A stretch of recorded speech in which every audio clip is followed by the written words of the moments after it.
Last year, the fall of Roe was extremely difficult.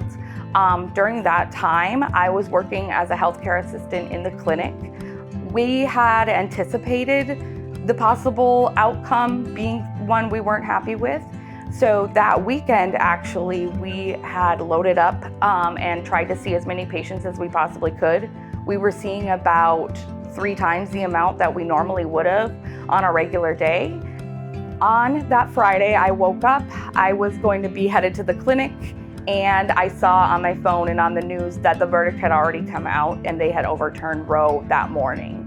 And it met me with shock, and I knew how many people we had on the schedule at that time, and it was so many. So I just rushed out of the house and came right to the clinic to be with my fellow staff and be with everyone to help support. So I came all the way to the Tempe clinic that day, and when I got in, it was extremely just somber and I think broken because none of us knew what to do. We were all emotional, patients were emotional, and unfortunately over that weekend and just that day, there was well over 100 people we had to turn away. And the uncertainty during that time was one of the hardest parts. We didn't know what we could do for them. We didn't know, could we refer them somewhere? Could we tell them to go somewhere else where they could receive those services?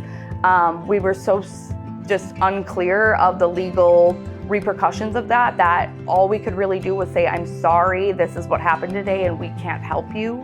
And I think that was just such an interesting and different time of something I've never felt before, where it's just you're so defeated because you're used to helping people and you have to look at almost every patient you see that day and say, I'm sorry, I can't. And so being in that position during the fall of Roe, I think I learned a lot, but it was hard. That was one of the hardest times in my entire medical career, just having to turn away so many patients that I was capable of helping but couldn't risk helping due to legal repercussions.